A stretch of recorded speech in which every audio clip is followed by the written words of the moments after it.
ఆషాఢ మాసంలో పెళ్ళైన ప్రతి ఆడపిల్ల గోరింటాకు పెట్టుకుంటుంది. నిండు నూరేళ్లు సౌభాగ్యవతిగా ఉంటుంది. అందుకే ఆ అబ్బాయి వచ్చి గోరింటాకు పెట్టి వెళ్ళాడు.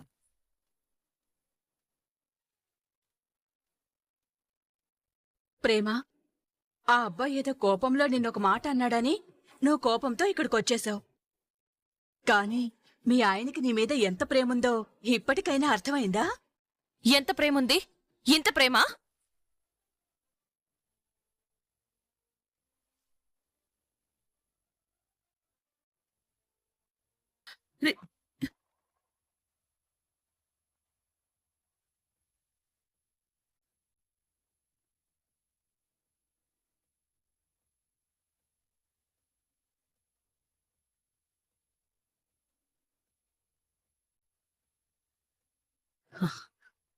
రే ధీరజ్, భలే దొరికేవురా.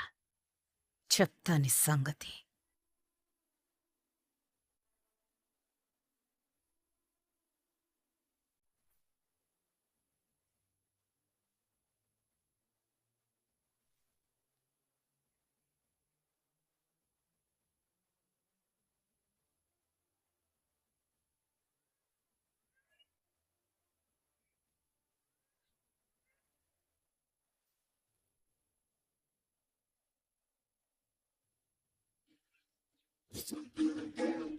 భార్య అంటే వాడికి ఎక్కడలేని ప్రేమని, భార్యకి ఆషాఢ మాసంలో అదృష్టం అందించడం కోసం గోరింటాకు పెట్టాడు అని అన్నారు కదా. మరి దీన్నే అంటారు? భద్రావతి, ఆ అబ్బాయి ఇలా రాయడు. ఎక్కడో ఏదో పొరపాటు జరిగింది. చాలే ఊరుకోమ్మా. గోరింటాకు పెట్టింది వాడే అయినప్పుడు వాడు కాకపోతే ఇంకెవరు రాస్తారు?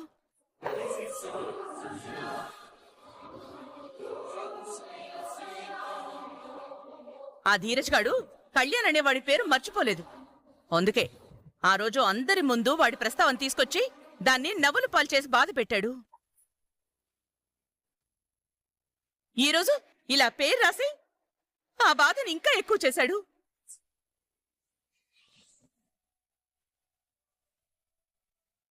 కళ్యాణ్ అనేవాడి పేరు అడ్డు పెట్టుకుని ప్రేమని బాధ పెట్టడమే పనిగా పెట్టుకున్నాడు ఆ ధీరజ్ గాడు.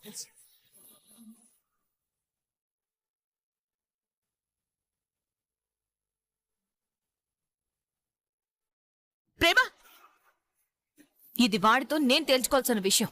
మీరెవరు రాకండి. ప్రేమ, ప్రేమ,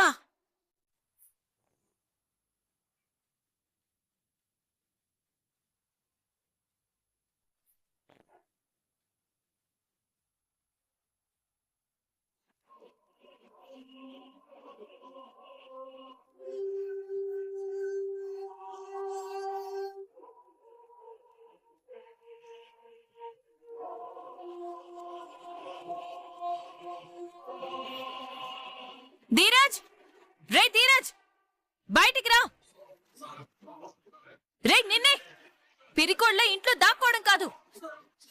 దమ్ముంటే ధైర్యం ఉంటే రారా బయటికి.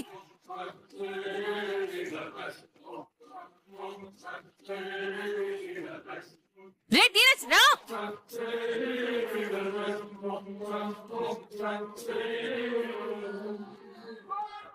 వచ్చా.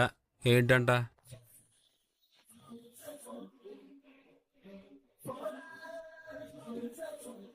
రే ధీరజ్ గా.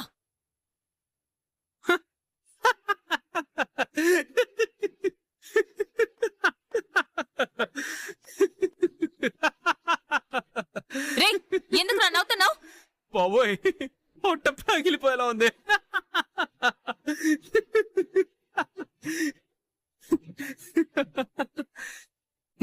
రే ఆపరా, ఆపు.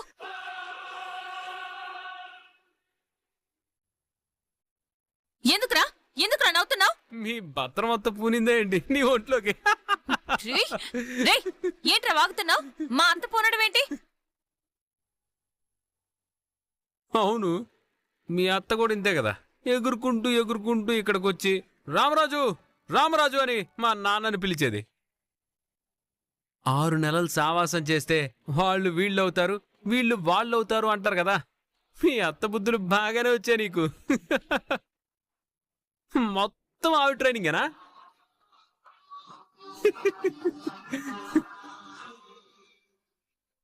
కాకపోతే నీ పిట్ట పర్సనాలిటీకి ఇలా రే ధీరజ్ అని ఎగురుకుంటూ వస్తే పిచ్చ కామెడీగా ఉంది.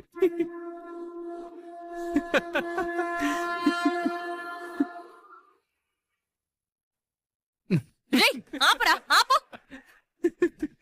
చిన్నోడా ఏమైందిరా? పొద్దున్న ఈ గొడవ ఏంట్రా?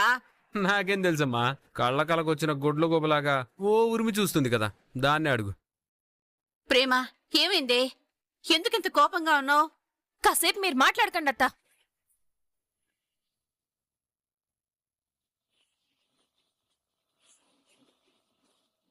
ప్రేమ ఏదైనా ఉంటే నాతో చెప్పు, నేను మాట్లాడతాను. అంతేకాని నడి రోడ్డు మీద ఇలా గొడవ ఏంటి అర్థం లేకుండా?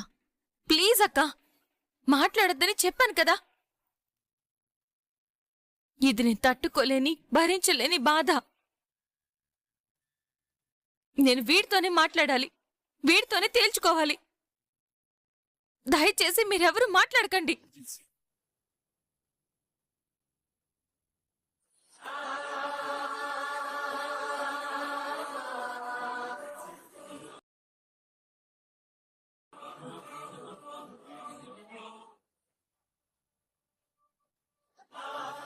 ఈ గోరింటాకు పెట్టింది నువ్వేనా?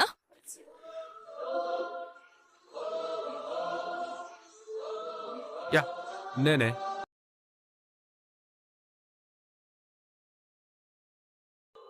ధీమా అనే పేరు రాసింది నువ్వేనా? నీకు నిజంగా బుర్రలేదని మరోసారి ప్రూవ్ చేసావే. గోరింటాకు పెట్టింది నేనే అయినప్పుడు పేరు నేను రాయకుండా ఎలా ఉంటాను?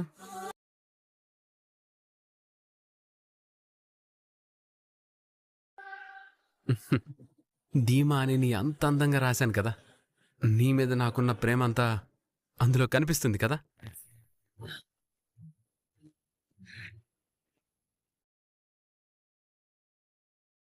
హే దెయ్యం, చూసావా గోరింటాకు ఎంత బాగా పండిందో?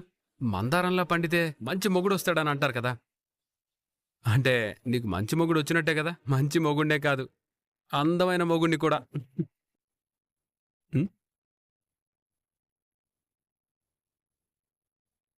ఈ చేతికి గోరింటాకు పెట్టింది కూడా నువ్వేనా? హే ప్లీజే, నీకు అందం తప్ప బుర్రలేదని పదే పదే నిరూపించుకు. నీ పెళ్ళామేంటి ఇంత తింగరదని మా వాళ్ళు నన్ను ఆట పట్టిస్తారు. ఈ చేతికి గోరింటాకు పెట్టినప్పుడు ఈ చేతికి పెట్టకుండా ఎలా ఉంటాను చెప్పు?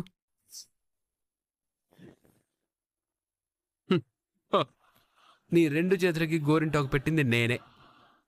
అదంతా మన క్రియేటివిటీయే. పోలా, అద్రిపోలా.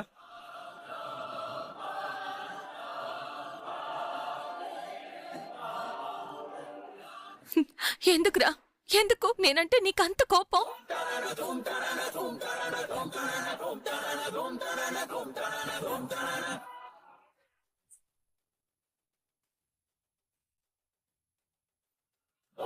ఏంటి ప్రేమ నువ్వు అర్థం లేకుండా? ఆషాఢ మాసంలో భర్త చేత్తో భార్య గోరింటాకు పెట్టించుకుంటే అది నీకు మంచిదని, మీ కాపురం బావుంటుందని వాడు నీకు గోరింటాకు పెట్టాడు.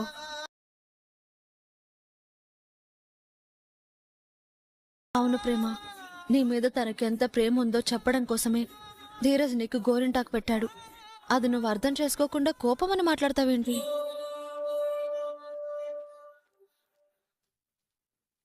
మన ప్రేమ మన పేర్లు చెరిగిపోవని, చిన్న చిన్న అపార్థాలతో దూరం అవ్వమని నీకు తెలిసేలా చేయడం కోసం,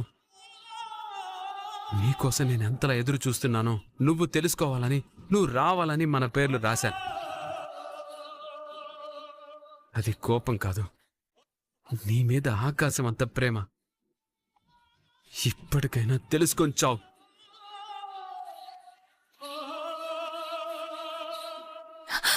మరి ఇది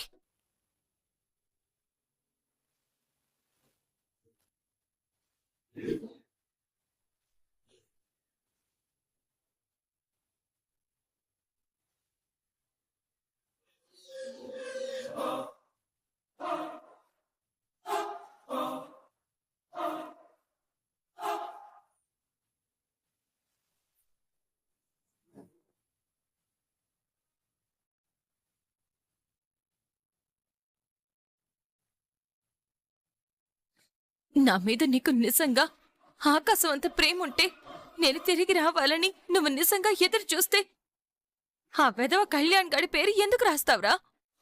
పిచ్చా నీకేమైనా? ఆ వెధవ పేరు నేనెందుకు రాస్తాను? నువ్వు రాయకపోతే ఈ పేరు ఎలా వస్తుంది? నాకు అదే షాకింగ్గా ఉంది. అయినా అలా పనికి మాలిన పిచ్చి పనులు నేనెందుకు చేస్తాను? నిజంగా నేను రాయలేదే. గోరింటాకు పెట్టింది నువ్వేనా అని అడిగితే అవును అని ఒప్పుకున్నావు. మరి ఈ విషయంలో ఎందుకురా బుకాయిస్తున్నావు? బుకాయించడం కాదే, నిజం. మా అమ్మ మీదొట్టు, నేను రాయలేదే. ఛీ ఆపరా! నువ్వు చేసిన వెదవ పనికి ఎందుకురా ఆవిడ మీద ఒట్టేస్తున్నావు? ప్రేమ, అమ్మ అంటే ధీరజ్కి ఎంత ప్రేమో ఎంత ప్రాణమో నీకు తెలుసు. అమ్మ కోసం, అమ్మ మాట కోసం ఆ రోజు ఇష్టం లేకపోయినా సరే ధీరజ్ నీ మెళ్ళో తాళి కట్టాడు. అంత ప్రాణమైన అమ్మ మీద ఒట్టు పెట్టాడంటే ఖచ్చితంగా ఈ ధీరజ్ చేసుండడు. వీడికి ఒట్టన్నా ఇచ్చిన మాటన్నా గడ్డిపోచతో సమానం అక్క. అందుకే కళ్యాణ్ గడి గురించి ఎవరికీ చెప్పనని వీడు నాకిచ్చిన మాట తప్పాడు. ప్రేమ, ఆ రోజు ఏదో కోపంలో వీడు మాట జారాడు. అందుకు వీడు ఇప్పటికీ బాధపడుతూనే ఉన్నాడు. కానీ నేనిలా బాధ పెట్టేలా వీడు ఎప్పటికీ ప్రవర్తించడు. నా కొడుకు గురించి నాకు బాగా తెలుసు. ఈ విషయాన్ని నేను చాలా గట్టిగా నమ్మకంగా చెప్పగలను. ఒక్క మాట అడుగుతాను, సమాధానం చెప్పత్తా. వీడు కాకపోతే ఇంకెవరు చేసుంటారు? అదే అర్థం కావడం లేదే. కానీ ఖచ్చితంగా ఎవరో కావాలని చేసుంటారు. అందులో ఎలాంటి అనుమానము లేదు. ఎవరో అంటే చేస్తే గీస్తే మా ఇంట్లో వాళ్ళే చెయ్యాలి. ఇప్పటికే నా విషయంలో మా వాళ్ళు కుమిలిపోతున్నారు. మరి నన్ను బాధ పెట్టేలా మా వాళ్ళు ఎందుకు చేస్తారు? ప్రేమ, జరిగిందేదో జరిగిపోయింది. అతను తెలుసో తెలియకో చేశాడు. గొడవలొద్దు పదమ్మా. అబ్బబ్బబ్బబ్బబ్బబ్బబ్బా! అమ్మా మహానటి, ఏం జీవిస్తున్నావమ్మా? తోడేలు శాంతి సూక్తులు చెప్పినట్టు ఎంత సాధు జీవిలో చెప్తున్నావో. వచ్చేస్తాయి, నీ పర్ఫార్మెన్స్కి అవార్డులు ఆటోమేటిక్గా వచ్చేస్తాయి. నాకు తెలిసి ఈ పేరు నువ్వే రాసుంటావు. రే, నువ్వు చేసే మాతనంటావేంట్రా? ఏయ్, నాకు తెలీదని చెప్తుంటే అర్థం కాదా నీకు? నేను నిన్ను సంతోషంగా ఉంచడం కోసమే బతుకుతున్నాను. అందుకోసం ఎంత కష్టమైన ఆనందంగా భరిస్తాను. అంతే తప్ప నిన్ను బాధ పెట్టేలా, నీ కంట్లో కన్నీరొచ్చేలా ప్రాణం పోయినా చేయను. నమ్మాన్రా. ఒకప్పుడు నీ మాటలన్నీ నిజమని, నీ ప్రేమంతా నిజమని, నీ రూపంలో ఇంత ప్రేమ దొరకడం నా అదృష్టమని నమ్మాన్రా. కాని ఎప్పుడైతే కళ్యాణ్ గాడి గురించి ఎవరికీ చెప్పనని నువ్విచ్చిన మాట తప్పావో ఆ రోజే నువ్వంటే నమ్మకం పోయింది. నీ మాటల మీద నమ్మకం పోయింది. ఏం మనిషివే నువ్వు? ప్రతిదాన్ని అపార్థం చేసుకోవడం తప్ప అర్థం చేసుకోవడం తెలీదా నీకు? రే చిన్నోడా, గొడవలొద్దు, ఆపరా. తర్వాత ప్రశాంతంగా మాట్లాడుకుందాం, పదరా. ఏంటమ్మా తర్వాత ప్రశాంతంగా మాట్లాడుకునేది? దాని కళ్ళకి మూర్ఖత్వం అనే కళ్ళజోడు వేసుకుని మాట్లాడుతుందే తప్ప ఆ పేరు నేను రాయలేదు, ప్రాణం పోయిన రాయనని ఎంత ముత్తుకొని చెప్పినా విని చేస్తుందా అది? రే, అబద్ధాలు చెప్పడానికి, కప్పిపుచ్చుకోవడానికి కూడా ఒక అర్థం ఉండాలి. గోరింటాకు పెట్టింది నువ్వైనప్పుడు పేరు నువ్వు రాయలేదు అని చెప్తే ఎవరైనా నమ్ముతారేంట్రా? ఏ ఆపు. నీలాంటి బుద్ధి లేని దానికి, ఆలోచించే జ్ఞానం లేని దానికి చెప్పి కూడా వేస్ట్. అర్థం చేసుకోకుండా, ఆలోచించకుండా ఆవేశంతో అరిచే మెంటాలిటీ కాబట్టే పరిస్థితుల్ని ఇంత దూరం తెచ్చుకున్నావు. ధీరజ్, మాట మాట పెంచుకుని మీ మధ్య ఉన్న దూరాన్ని ఇంకా పెంచుకోకండి. ప్రేమతో నేను తర్వాత మాట్లాడతాను. నువ్వు లోపలికి పదా. రా. నువ్వే కాదు వదినా, దేవుడొచ్చి చెప్పినా సరే ఇది వినదు, అర్థం చేసుకోదు. రే చిన్నోడా, ఆ పేరు నేనే రాశానని వితండవాదం చేస్తుంది. వాదమేంట్రా? నిజం కాబట్టే మాట్లాడుతున్నాను. గోరింటాకు పెట్టింది నువ్వే అని నీ అంతట నువ్వే ఒప్పుకున్నావు కాబట్టి మాట్లాడుతున్నాను. కళ్యాణ్ గడి ప్రస్తావన పదే పదే తీసుకొచ్చి నన్ను బాధ పెట్టాలని చూస్తున్నావు కాబట్టే మాట్లాడుతున్నాను. కళ్యాణ్ గడి గురించి అందరి ముందు అదే పనిగా మాట్లాడి నా పరువు తీసి నన్ను ఏడిపించడమే పనిగా పెట్టుకున్నావు కాబట్టి మాట్లాడుతున్నాను. ఏ ఆగవే ఆగు. ఎందుకులే అని ఊరుకుంటున్నాను, కానీ పదే పదే రెచ్చగొడుతున్నావు నువ్వు నన్ను. ఛ! మాట్లాడితే చాలు కళ్యాణ్ గాడి ప్రస్తావన తీసుకొస్తావని ఓ గొంతేసుకుని నా మీద పడిపోతున్నావు. సూటిగా ఒక మాట అడుగుతాను, సమాధానం చెప్పు.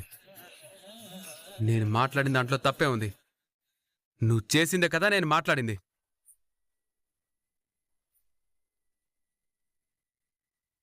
పురే చిన్నోడా, బుద్ధి లేకుండా ఏంట్రా నువ్వు అలా మాట్లాడొచ్చా? సంస్కారమేనా అది? ఇలా మాట్లాడే పరిస్థితి తనే తీసుకొచ్చిందమ్మా. నా మాటల వల్ల తను బాధపడిందని 100 సార్లు క్షమాపణ చెప్పాను. తనని ఏదో రకంగా ఇంటికి తీసుకురావాలని తను ఎన్ని మాటలు మాట్లాడినా, ఎంతలా ద్వేషించినా భరించాను. కాని చెయ్యని తప్పు కూడా ఈరోజు నన్ను ఇలా మాట్లాడుతుంటే సహనం చచ్చిపోయి తప్పక మాట్లాడాను. అప్పుడు నీకు తనకి తేడా ఏముంది ధీరజ్? తను ఒక అపార్థంలో బాధలో ఉందని నీకు తెలుసు కదా, మరి తెలుసు కూడా ఇంకా బాధ పెట్టాలా? నీ మీద ఇంకా కోపం పెరిగేలా మాట్లాడతావా? మాట్లాడతాడక్క, మాట్లాడతాడు. ఎంతకంటే ఎక్కువ మాట్లాడతాడు. ఎందుకంటే వీడికి నా మీద ఉన్నది ప్రేమ కాదు, మా కుటుంబం మీద పగ. అందుకే నా మీద ఇంతలా పగ సాధిస్తున్నాడు, నన్ను ఇంతలా ఏడిపిస్తున్నాడు. హే, నీకు దండం పెడతాను ఆపే.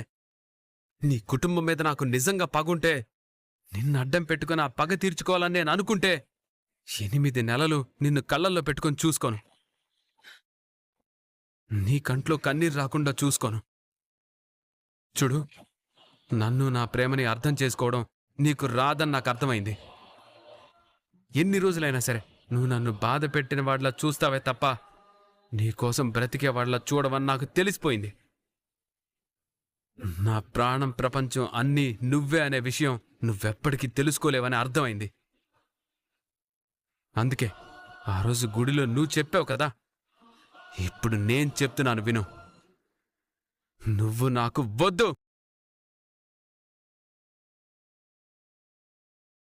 రే చిన్నోడా,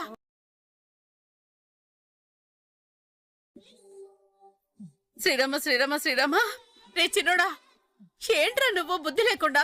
అమ్మా నువ్వు మాట్లాడుకో. ఈ రోజు నుంచి నీ మొహం కూడా చూడను. ధీరజ్, కోపంలో ఏం మాట్లాడుతున్నావు అర్థమవుతుందా నీకు? వదినా ప్లీజ్. నిన్ను పట్టించుకొని కూడా పట్టించుకోను. ఈ క్షణం నుంచి నువ్వెవరో నేనెవరో. నీకు నీ అపార్థానికి ఒక నమస్కారం. Good by.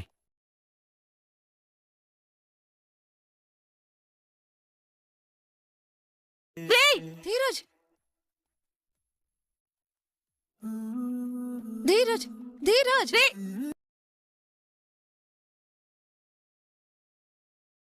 చిన్నోడా ఆగరా, రే ఆగరా.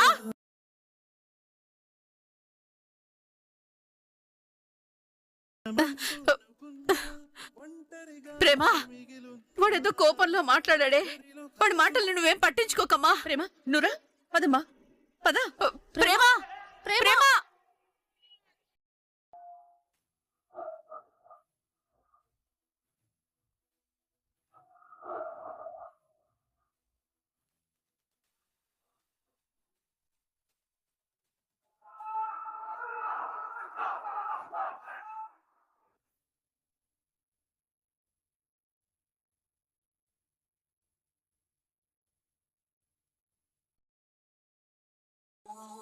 ఆ రోజు గుడిలో నువ్వు చెప్పావు కదా, ఇప్పుడు నేను చెప్తున్నాను విను.